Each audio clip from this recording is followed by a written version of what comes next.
Nice. Awesome. Thank you all. We're now recording. All right. So let's start with talking through our own pitch and how to tell if a story has the potential to become a good podcast. Yeah. Courtney and I worked together on a pitch to make a narrative podcast about a familiar and somewhat recent Alaska political scandal that those of you who live in the Anchorage area will probably be familiar with. That had to do with the events surrounding the resignation of our former mayor, Ethan Berkowitz.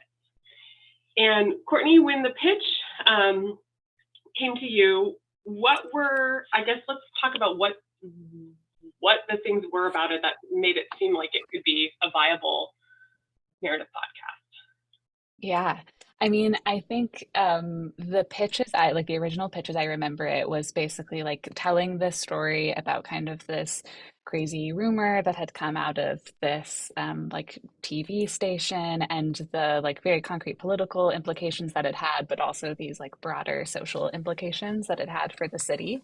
And I remember when I saw the pitch first, I was like, oh, great, this has three things that make me really excited. It has a very, very clear plot with some real like narrative turns. So I could like right now kind of map this on a board and be like, here's a very clear story that we can tell.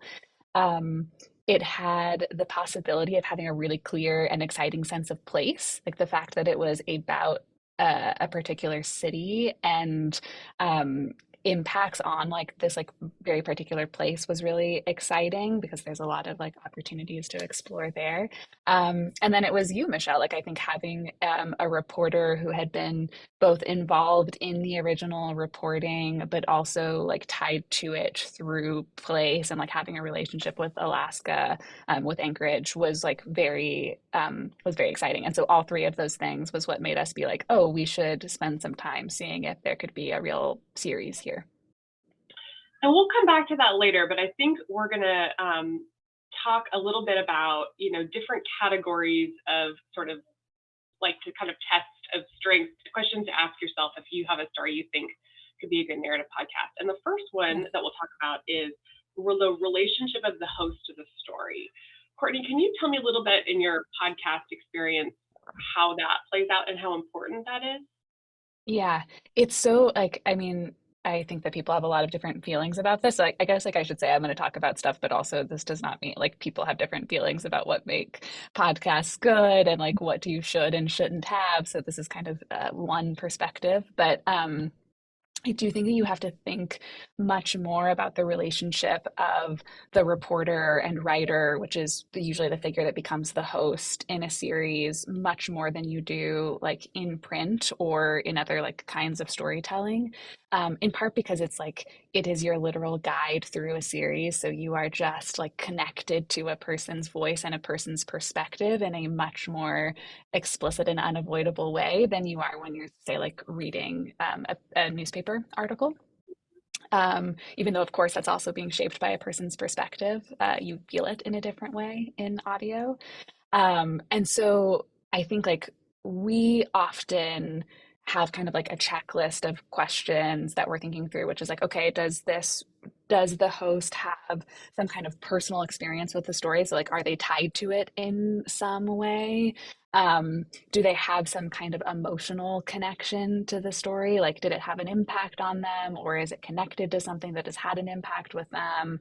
And then there's like a professional question too. So like how much are they like qualified to tell this story, right? Like I think I would have been much less excited about the pitch about this story in Anchorage if it was like a reporter in Kentucky who like hadn't spent very much time in Anchorage and like wouldn't have that context. So how much is there like do you actually have the authority to tell a story, to work on a piece?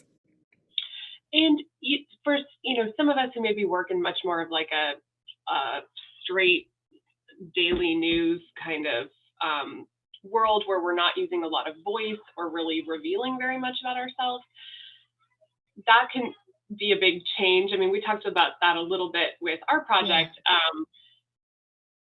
Is it necessary for the host to be to do a lot of like self-disclosure and to talk a lot about themselves to make a podcast listenable or good?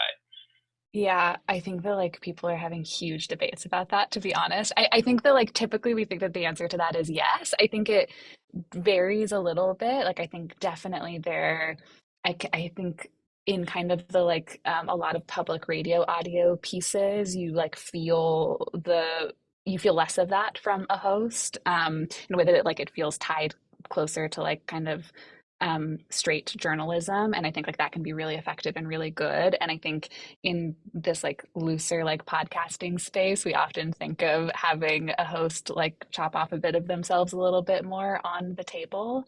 Um, so I think like it can be done without giving a lot of like emotional access and a lot of personal information, but I do think that it has become kind of like part of the genre in a way that like Mm. listeners do expect it. Um, Partly it's just like it's depending on how big your series is, but if you're spending like 7 hours listening to somebody, I think like we kind of naturally want to know about that person and like want to know what they feel and what they think in a different way than maybe you do when you're like interacting with a piece of print for, 30 minutes.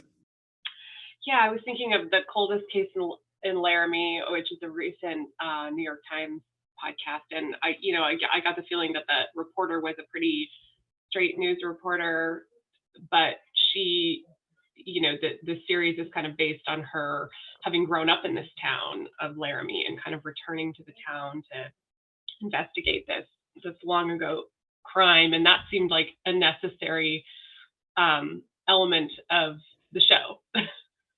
Totally. I mean, at least like I will say for me, like part of my hook of wanting to listen, right? Of like understanding, like I think that puts a question on the table of like, why is this thing haunting this person, right? And like if someone thinks it's that interesting, there like must be something there, I think can be really useful.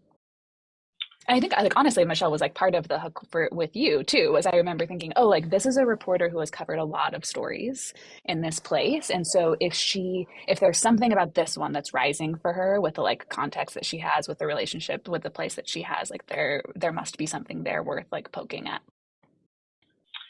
Yeah, is there anything else that we want to kind of explore about that question? So the first one would be relationship of the host to the story. This is a question to ask yourself. Does this story have an interesting relationship to the host that might give it some more narrative punch? Any other examples from other podcasts you've worked on, like Bloodlines or just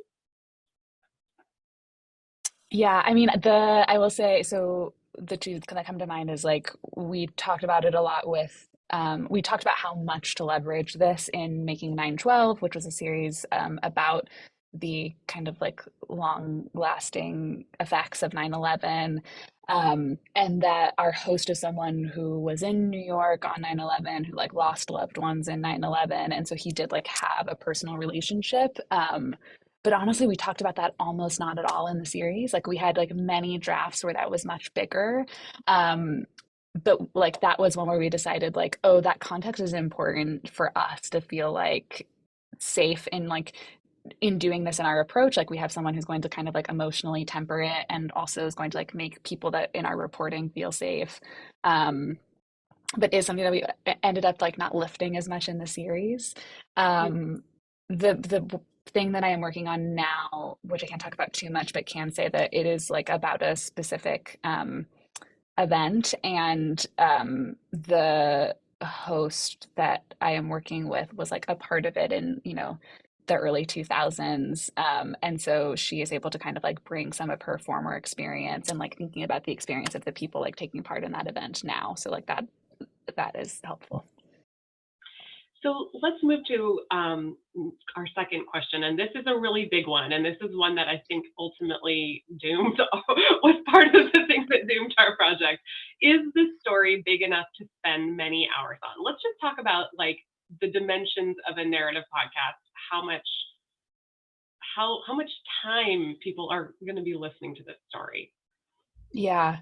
I mean, so it depends, right? But like I think the most narrative podcasts now live somewhere in the realm of 6 to 10 episodes, and most episodes live somewhere in the realm of 30 minutes to an hour.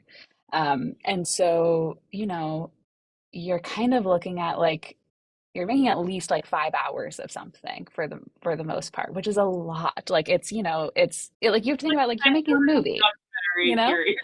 Totally. Yeah, yeah, yeah. It's like even if like Bloodlines, this ESPN show was actually only like a 3 episode, though one of them was over an hour long. Um but even if you're doing like a 3 episode series, you're still making a movie. It's like, I think like the print equivalent would be the like long New Yorker features. Like you are spending a lot of time in a story. And so when we say that, like, how big is a story? Is a story big enough to fill that space well? What do we mean by that? Yeah, I mean, I think that there's a lot of different things that you can think about what that means. And this will like kind of intersect with some of the other questions that were considered. But I think one of the main questions is just like literally like how much meat is there on the story? Like whatever the kind of like baseline pitches, whatever, like you have some kind of idea for something that has happened that you want to talk about, or something that is happening that you want to talk about. When you like think about that story, literally, like how big is that? Like if you were to sit down and tell someone that story, how long is it going to take you to do it? Is it something that you can tell in a sentence? Is it something that's going to take you like 5 sentences to kind of get through the whole thing? Not that you can't tighten those things. Um, but figuring out just kind of at its base, how thick is the story? But then a lot of this question is like, how many branches can come off of that? So, how many different roads can you take from your main story? Um, so that could be how much like outside history is connected to this thing. Like how many other roads could we go down to try to understand other things that are going to elevate things in our story?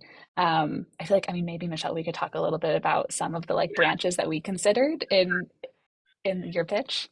Yeah, yeah. So I mean, when we kind of got into it, we had this story that had, the actual unfolding of this over a period of a weekend, this kind of political scandal that led to the resignation of the mayor and had some kind of salacious tabloid elements that kind of captured the attention of the city, but then also the political fallout, and then also the context, which was this was all happening at an incredibly fraught time in kind of the beginning, middle of the coronavirus pandemic, when there was just a lot of dissension about how we should live together and run our city.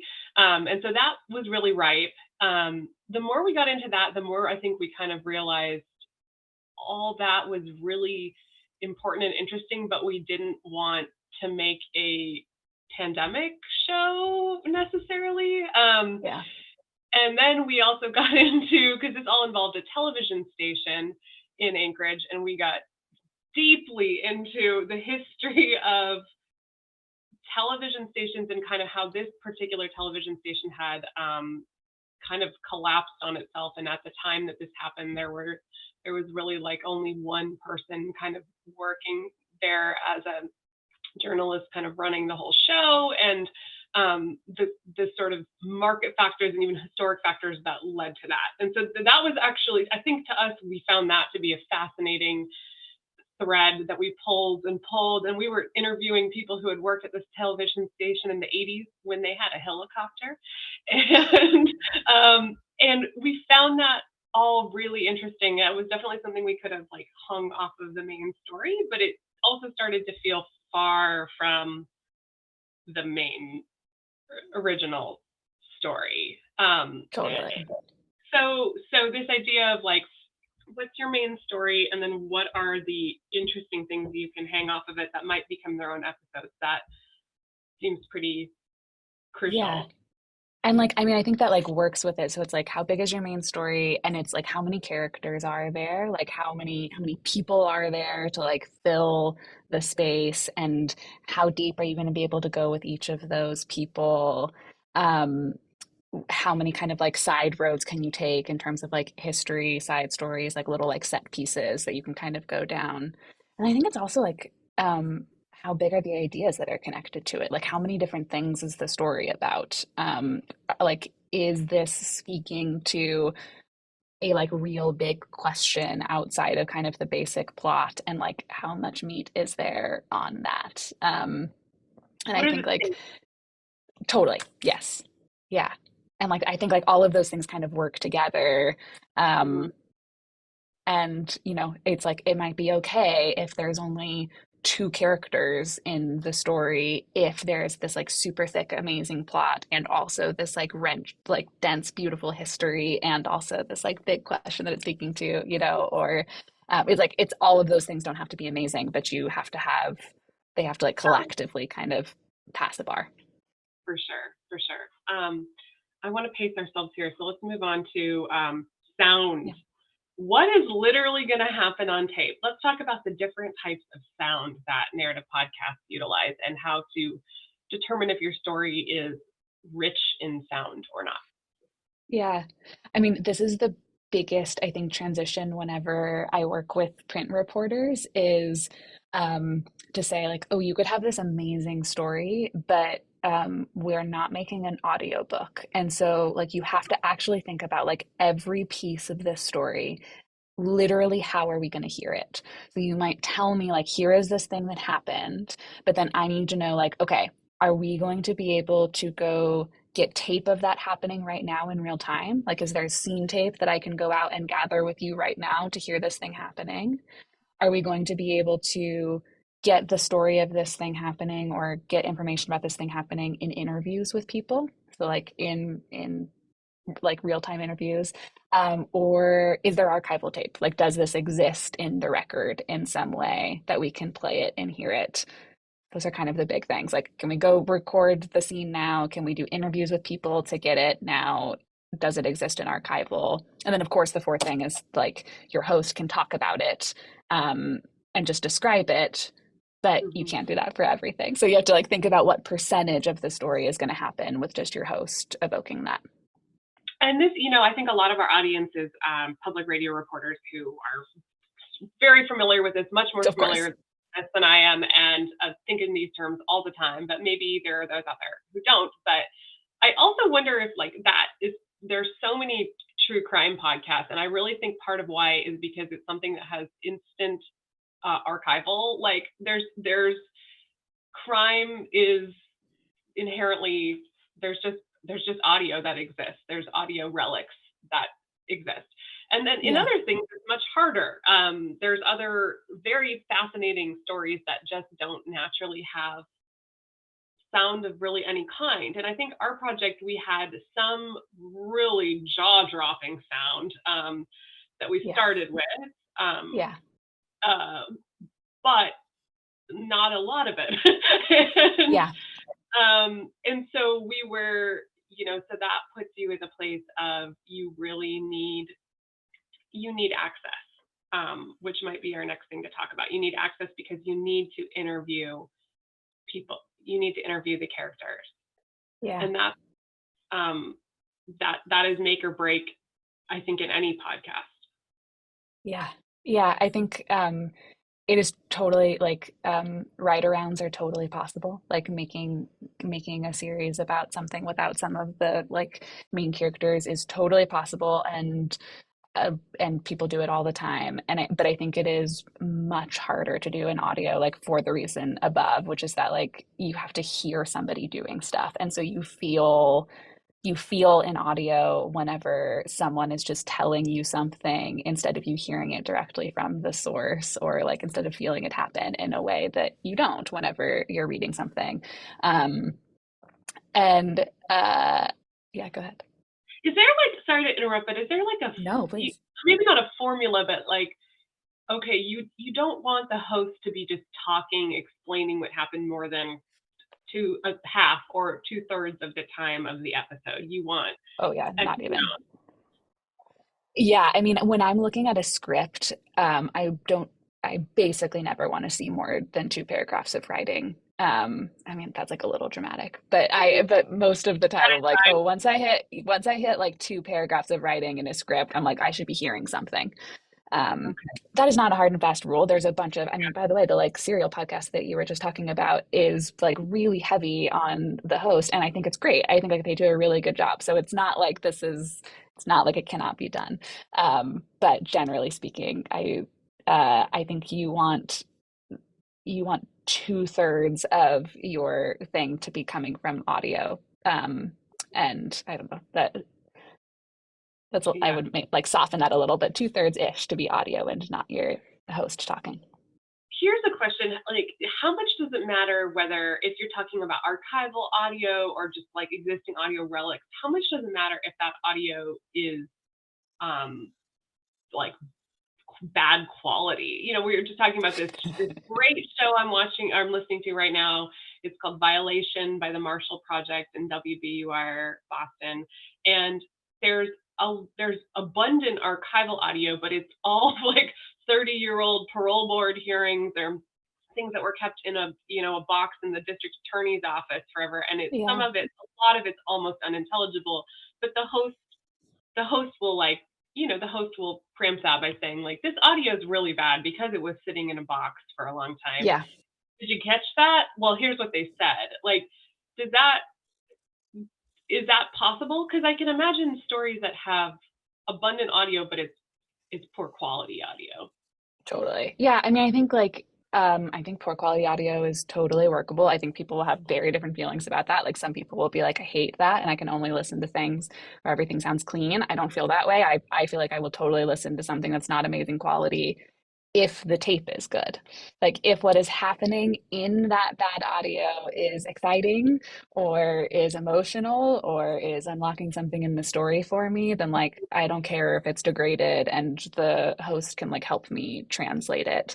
But you can't have like bad quality and boring tape. So it's got to be one. Again, you got to be hitting on one of the categories. Are Yeah. there examples from your own, from podcasts you've produced where there's been bad quality audio that you think has been used to good effect? Oh, that's a good question. I mean, I think a ton of Running from Cops uses audio from the TV show Cops, and it's good audio in that, like, you know, it was on TV, so you can hear things, but you often can't hear the things that we want people to hear. So, like, there's a lot of like, we're playing this thing, but you can't really hear this thing happening in the background. I'm going to like point to that thing, which you can't hear super well, but I'm going to tell you it exists. I think we did that a lot to be like, this really exciting, or exciting is not the right word in this context, but this really important thing is happening and you can't hear it very well, but we're going to talk about it anyway. And just for the audience, Running from Cops is a podcast about kind of the cultural legacy of the TV show Cops. And Courtney, how many episodes of Cops did you personally watch while you were making that? More than 200. More than Yeah. 200. That's Yeah. dedication. Yeah. Yeah. It's a whole lot of cops for a year. Yeah. Yeah. Gotcha. Anything else we want to talk about? So different types of sound. Is it real-time sound? Are there scenes? One podcast you've made where you utilize that to great effect is Bloodlines, which is a show about horse racing. Horse racing. And I mean, you don't have to tell us all the details, but can you tell us a little bit about how that show involves scenes? Yeah, we did a couple of things. I spent a lot of time at racetracks. So there is some like horse racing audio, less exciting than you would think, actually. Horse racing audio, much more fun to see a horse race than to listen to one. I would say we did a lot of, we had an episode where we went to a breeding farm. And so there's like a bunch of like horse breeding scene tape. I would say one of the like weirdest reporting days of my life.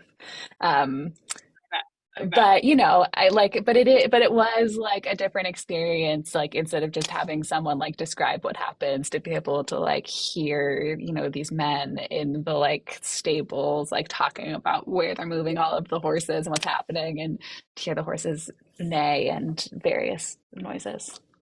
Got it. And then another type of sound is archival sound, and you were talking about how, like, a show about the cultural legacy of the television show Cops. Well, you have, how many episodes have there been? If you watch 200, there must be even more than that. Yeah, I used to be able to tell you, somewhere in, I can't even remember, like 400 range. So there's a wealth to draw from there. So that would be a show that there's a ton of existing audio. Yeah. And I mean, in our Alaska project, I think it would have been a mix. I mean, there was some archival audio, but it really was going to rely heavily on new interviews with Yeah. the main people involved, and that Yeah. leads us to our next our next category, which is access, which is kind of Yeah. the core of any big reporting project, but maybe even more after this experience. I would say more in a narrative podcast, because in the idea of the write around, where you don't have access, but you can you can pull from existing documentation, you can just write it really well. I mean, that only goes so far in print, but it really only goes so far in Yeah. podcast, Yeah. in audio storytelling. You just have to have people who are willing to talk to you. And not only who are willing to talk to you, but can talk to you well. And by that, I mean they can have emotional moments, they can feel things, they can come to new. So let's talk about that a little bit. First of all, Yeah. access and why that's so important. And then getting good access. Yeah. So the access is important in part because, like, just like you were saying, it's partly about like you have space to fill in a different way that you really need to like hear it directly from people's mouths.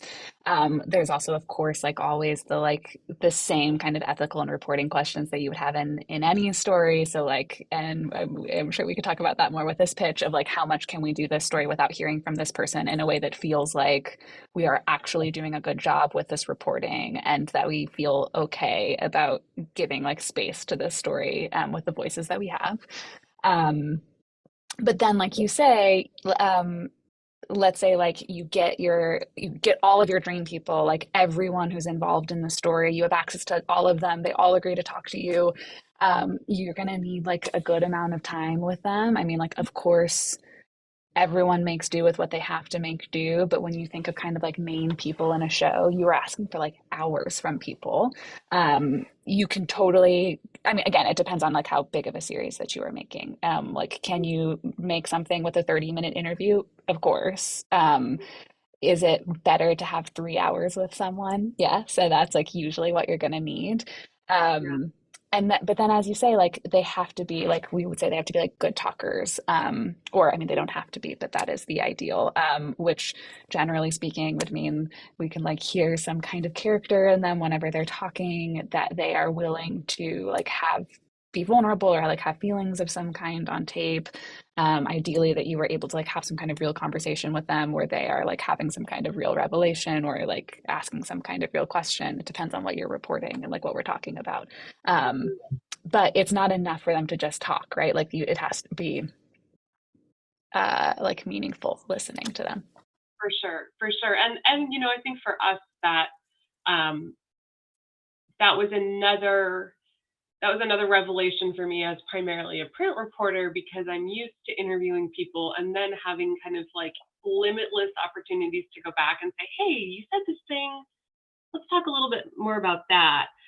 Yeah. But when we would prepare for our interviews, it was like you kind of have one shot to get people, not necessarily, you can always go back and talk to them more, but you want to bring people through an arc kind of in the interview, like an emotional Yeah. arc almost, of where Yeah. they're really reflecting on things. And that is what I think some of our most successful interviews did that.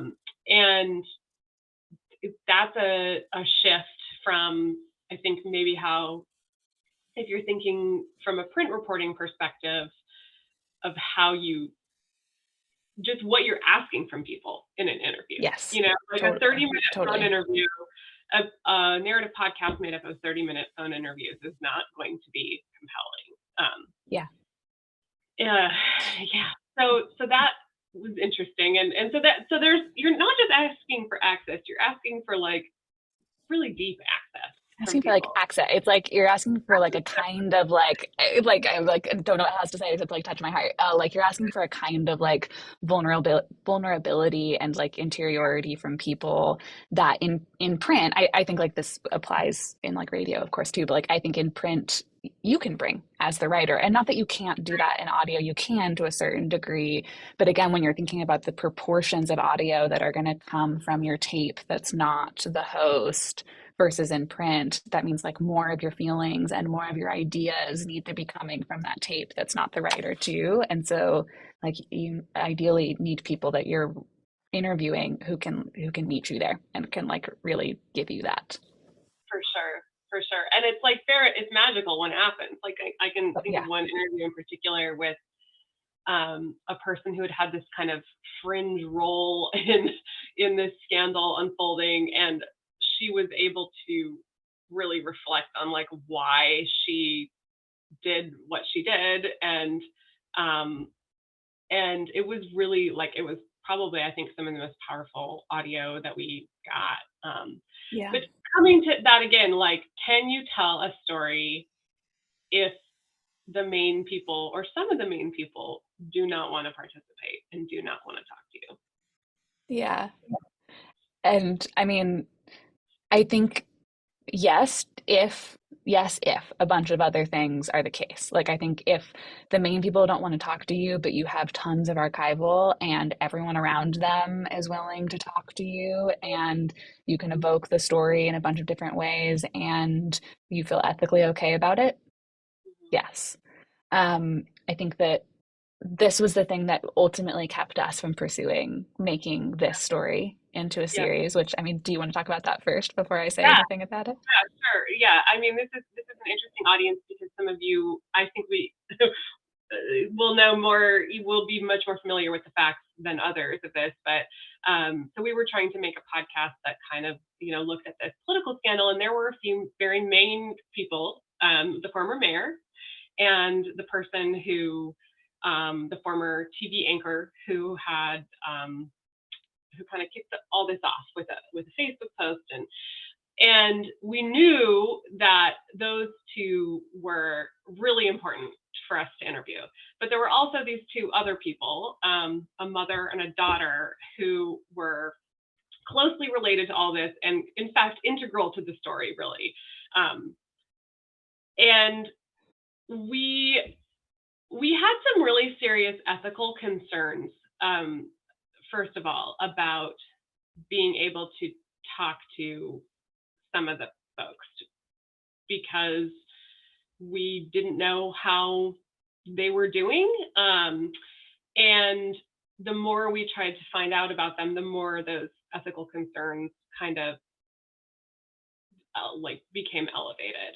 And then we got, a polite no that we still felt like was a soft no. I still think we ultimately could have gotten Ethan Berkowitz to talk to us. Maybe I'm delusional, but I still think we could It was a have. soft no. Yeah, but that was not like to really do this story right and well, we really needed to talk to Maria. And that was something that we were not successful in doing. And though we tried, I mean, we tried so hard, so many ways.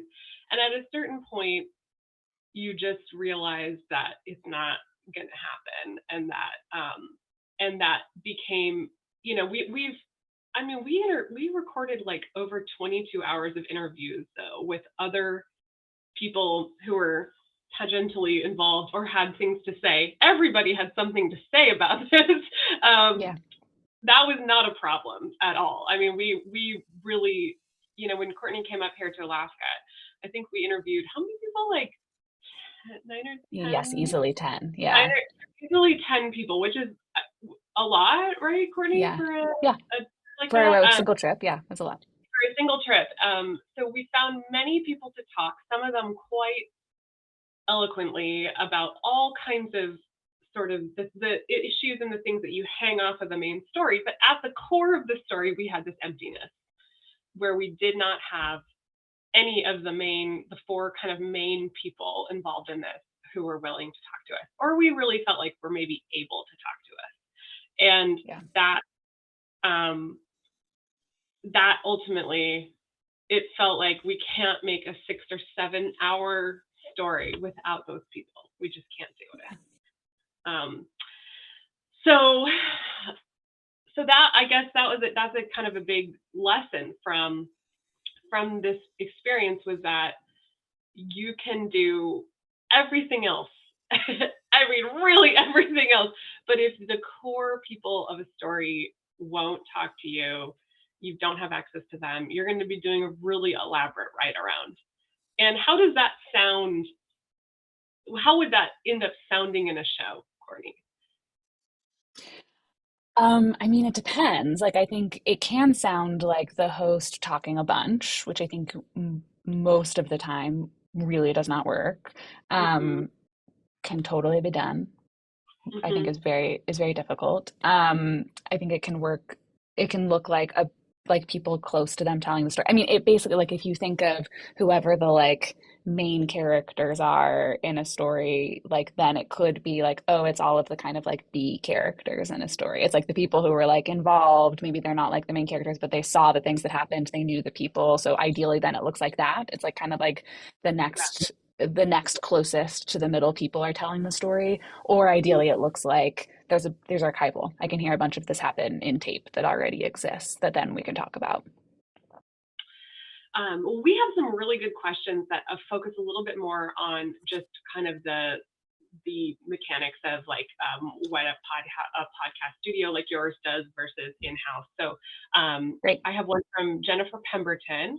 A lot of us work in audio already, and we know that print outlets in the state can and already have produced podcasts themselves. Courtney, can you talk a little bit about pitching a podcast to a studio like Pineapple Street versus making it in-house? Yeah, I mean, talk about like I guess I'm sorry to ask for a little bit more information, like the process of it, or the like um Like why would, like Jennifer's organization has already made some incredible podcasts on their own in-house. Is there that's great. different about like what Pineapple does? I mean, I'm thinking of just kind of like what is different about that? Like why would an audio, why go to a production house like yours rather than make something in-house? Yeah, I'm not sure you should. I think like if you're making like great things in house, I think that's amazing and you should do that. I mean I will say, like, to be totally honest, most people who come to like a production studio like us, it's because like they have no idea how to do it. Like they don't like have anyone who has ever like literally recorded audio or done anything. So it is a lot of like print partnerships or people from film partnership, like people who like have just never done this before. So usually people come to us who are like, I have this great story and I think it could be audio, but I have absolutely no idea how to do that. If you do know how to do that, I like am inclined to be like, you should absolutely do that. That's great. I think like otherwise, like the super practically, the things a production studio bring are like resources, like they're people. It is really just like, if you, depending on how big your in-house team is, if it's like, if I'm doing it in-house, I am making this by myself, then maybe you're pitching it to a place that's like, then you get, well, 3 people on your team. So you have like just more people to help you with research and reporting and editing and like all of the things. Um, and I guess like exposure, depending on like, podcast studios like generally then try to like partner with some kind of distributor who like gets the podcast out in a different way. So that would kind of, I think, be the other like big difference.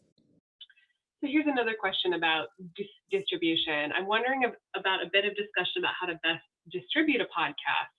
How do you hype it up once it's already produced? So the Pineapple's model is like, can you talk a little bit about that? About what Yeah, happens yeah, with the I'm podcast? totally. I will just say super honestly, I'm a terrible person to answer this question because it's just not part of my job. And so I just like I don't have a good answer for you. Practically how this works on our end is like we really almost always make the show and then partner with somebody else to distribute it. So like it is usually partnering with like giant corporations. So it's like partnering with Spotify or Apple or Amazon are kind of the like big ones. And partnering with them to like actually like get it out into the world and like work on the marketing. And so that is kind of like most of our experience as a company now. And so I'm really sorry, it's very annoying. I don't have great advice about how to like hype a podcast up um, in other ways. I'm sorry about that. No, that's okay. Is in the example of a 6-episode narrative podcast, what do you think is the minimum commitment of total hours of work all in? I mean, we'll talk about it from like a Courtney perspective, because I feel like your podcasts are, I mean, they're we're talking like a year, right? Yeah, yeah. I would say like like this is a incredibly fortunate to say that usually I would spend a year on a 6 episode series. Um, Obviously that is like not always possible. Um, I mean, it really like I this is such an annoying question, but it just like it depends on what's in those 6 episodes. So like if you have like some kind of really like meaty story and you can get away with like you have 4 people who are central to it. And so basically what you're looking at is doing 3 interviews with each of those 4 people. And then like you have some, archival, like, I don't know, you could totally make that in like a handful of months. So like I think it depends on like the degree of complexity in terms of the reporting that you're going to have to do and like then that you're going to have to weave together like how big the story is. But I mean we do typically budget out a year for a 6 episode series. And one question I'll just add, because I think this is a misunderstood and like little understood thing about this industry, is like, why is it always 6 or 7 episodes? Can you make a 3-episode podcast? Like, why do they have to be so many episodes? Yeah. It is partly about ad sales. It's partly about like the people have done the math to say this is how many episodes it takes for you to have enough ad space to be able to make enough money to be able to pay for production. So it is like partly about that, but it depends, right? So like this ESPN series was 3 episodes because like that like wasn't that math wasn't working in the same way. But I do think it's also partly just like I think like stories do actually like often take like a 6 episode space. Like I that often ends up feeling right. But the reason why we're seeing that in a lot of places is partly a math equation. Got it. But there's not a hard and fast rule, right? Like an Alaska organization could say, "Hey, we're making a 3-episode narrative 100%. Yeah. Yeah. podcast. We're gonna." And I think like I would love to live in a world where it is just an audio series is how long an audio series should actually be based on how big the story is and like how much tape you have and how much time you have. I think that's great. It does not have to be 6 episodes to be good or worth it. Another question: do you have any rules of thumb for budgeting a narrative podcast? And I don't know if this means Oh, budgeting, like financial budgeting or time budgeting, or but I I don't mean, know I if that's think like mostly I feel like podcasts can be made at a lot of different budgets. As I would give like a really like flimsy answer. I mean, I think like um the like vast majority of expenses are like usually like labor. It's like a person's time. It's like how long is it going to take for someone to like go and like do the reporting and do the research. Maybe you're paying for travel. But then like everything else I think can kind of be like shrunk or grown based on like how many like what your budget can be. So like, things like music, things like whether you're trying to use audio that you would have to license, like all of those things are like choices you can make based on your resources. I don't have like a hard and fast like this is how much a series costs because it just like really really really depends on what the thing is, how many people are working on it, how much time you have. another question. This one is specifically about our ill-fated Alaska project. At what point did it become apparent to you that the story wasn't going to work? Was there something clear that sunk it, or was it more of a slow realization? I'm going to say slow realization. Yeah. I think it was just when when it became more and more clear that the person we most wanted to interview was not going to be able to be interviewed, and then as the more we thought about ways to work around that, the more it seemed clear that without that person, it was just not a viable thing to have people invest 6 or 7 hours in. Yeah. Yeah, I totally agree. I felt like in total torment about it all the way up until our final decision. And it was really like, if it hadn't felt like, oh, I just think it's wrong for us to try to do Mhm. this without being able to do this reporting, I think we would have tried to make it work. And also, for the record, there was like, you totally could have done like a This American Life episode about it. Like there was, we are really talking about trying to make that story, 7 episodes. If we had like rethought about how to make it 3 episodes or how to make it an hour, like there was totally that. You could have done that. And I think you could have done that in a way that felt like respectful, and you could have like shifted the lens. But I think it took us a long time to be like, oh, it's just not going to be possible without Mhm. these main voices. Yeah. Yeah, for sure. And like, yeah, putting a lot of energy into like figuring out the frame, like if we reframe this, is it going to be different? Um, Yeah. there's one more question specifically about that project that I'll do, and then another different question, more about budgets and advertisers and things like that. Is this a story you would ever consider coming back to in the future? For me, no. I think I'm done with this one. I don't know. Actually, I mean, I still feel like, wow, I might be the world's expert on this, the world's outside expert on this specific Yeah. thing, and I still haven't produced anything about it. I don't know. I guess I kind of rest on the same place where without the cooperation of um, some of the main people, I don't think it's going to happen. Though there is a person who is not at all affiliated with either of us or with Alaska in any way who is trying to make a podcast about it. And this person is kind of I don't really know what to, this person has made other podcasts, but I think considers themselves more of a like stand-up comedian maybe. And so I'm very curious how that will work out for that person.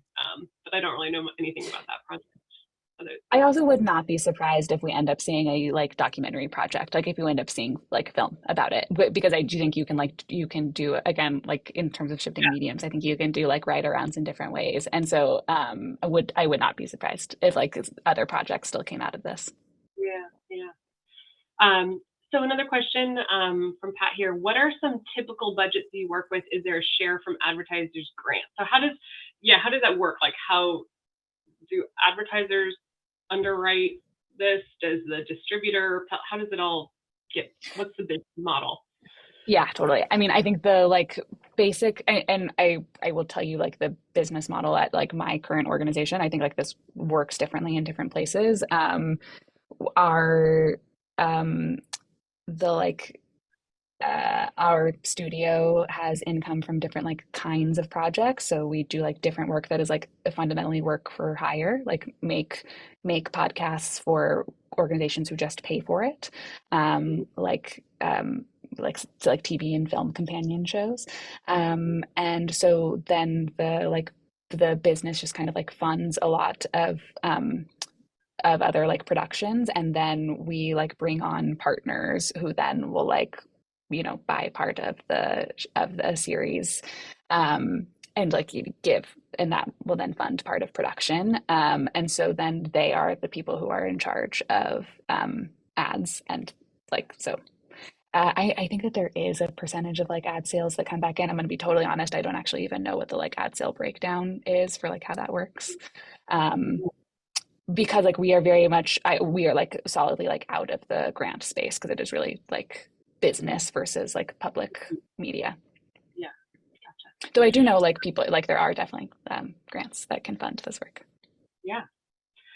Okay, here's a great question. Can you create a narrative around events where many key characters are deceased? Do you need to depend on archives?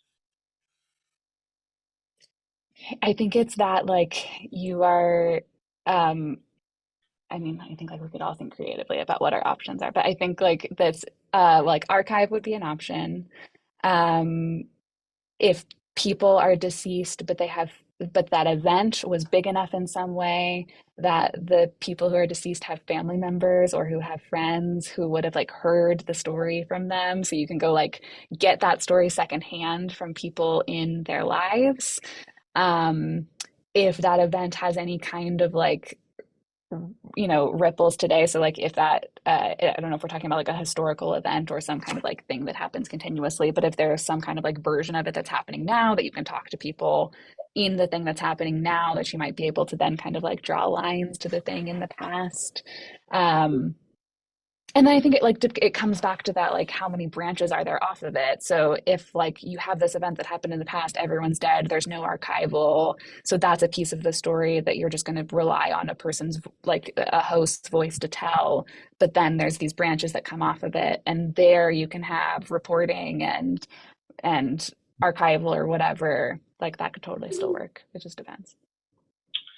Yeah, it seems like many podcasts deal with events where some of the characters or many of the key people are deceased. In fact, the more I listen to podcasts, the more I think maybe this isn't true, but it's possibly easier to do podcasts about events that are 10, 20, 30 years in the past, because the dust has settled.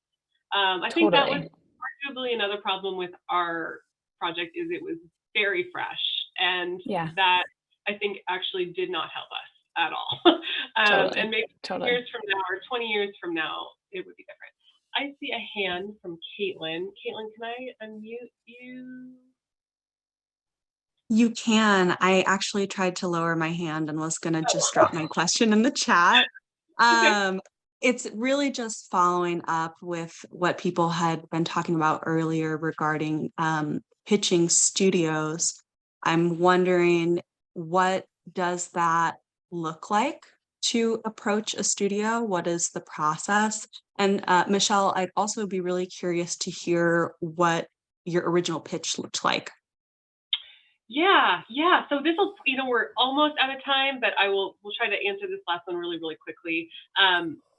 So we had an agent, the Anchorage Daily News had an agent from Creative Artists Agency, which represents, intellectual property of various kinds. And I kind of can't remember exactly how it happened, but I think I wrote a story like as this was unfolding, and maybe the agent saw it or something, but there was like a flurry of emails that was like, this would make a great podcast. We really think this has potential for a podcast. So I kind of said, okay, and wrote up a pitch that was a much more straight, because I had no experience in this area really at all. And so it was a much more straightforward pitch. I wish I could, I don't have a way, I guess I could, I don't know if I can share it in the chat because I don't know what the rules are around that with my employer, but the pitch was basically like a much more straightforward walking you through day by day of this scandal, and like with some ideas about how it would reflect on broader themes. And it was like 7 episodes, and then that circulated to a bunch of different podcast companies and and then we would kind of like, I would talk to them and kind of see if it was a good fit. And then ultimately Pineapple was like, let's do a development process about it. So that's how it worked. But I think, I don't know, do you take, like, how do people pitch Pineapple? Yeah, absolutely. So there's just on our website, there's an email, and I mean, there's definitely a general email. There may be a pitch specific email, but it is on our website. We have people whose job it is in the company to like read all of the pitches that come through and respond. And if there's like interest in that pitch, then our development folks reach out. I don't know why I'm giving them quotes. That's their titles.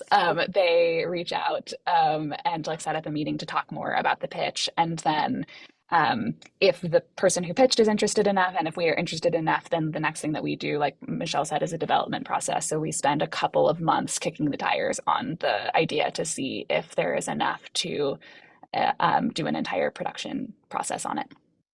And so, I mean, is that a viable thing if you're like, don't have an agent or you're not represented? Does Pineapple Yes. read your pitch and potentially. Yes, totally. Like really, really, truly. I think that's true for other, I mean, I can't speak for sure to other studios, but I think that is true for other studios too. But you do not have to have an agent to get a pitch through. You really, like, you should totally send pitches to the email that we have at the website that I'm sorry that I don't know. Um, by our website is pineapple.fm.